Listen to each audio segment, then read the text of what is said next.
മതനിരപേക്ഷ കേരളത്തിലെ ജനങ്ങളെ വഞ്ചിച്ച് RSSന്റെ മനുഷ്യത്വ വിരുദ്ധത നടപ്പിലാക്കുകയാണ് UDF സർക്കാരെന്ന് ജേക്ക് സി തോമസ് പറഞ്ഞു. DYFI വയനാട് ജില്ലാ സമ്മേളന പ്രതിനിധി സമ്മേളനം ഉദ്ഘാടനം ചെയ്യുകയായിരുന്നു ജേക്ക് സി തോമസ്.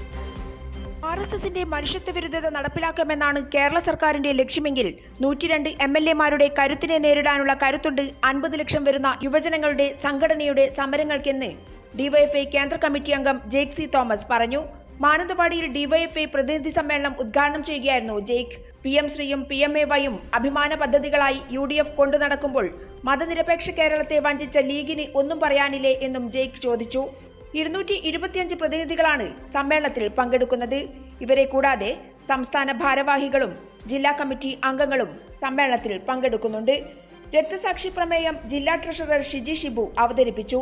അനുശോചന പ്രമേയം ജില്ലാ ജോയിന്റ് സെക്രട്ടറി M രമേശ് അവതരിപ്പിച്ചു.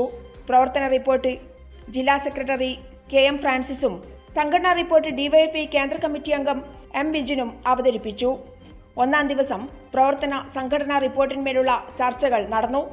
ചർച്ചയ്ക്കുള്ള മറുപടിക്ക് ശേഷം ഇന്ന് പുതിയ ഭാരവാഹികളെ തെരഞ്ഞെടുക്കും. ഭാരവാഹി തെരഞ്ഞെടുപ്പിന് ശേഷം ഗാന്ധി പാർക്കിൽ നടക്കുന്ന പൊതുസമ്മേളനം SFI സംസ്ഥാന പ്രസിഡന്റ് M ശിവപ്രസാദ് ഉദ്ഘാടനം ചെയ്യും. കൈരളി ന്യൂസ്, വയനാട്.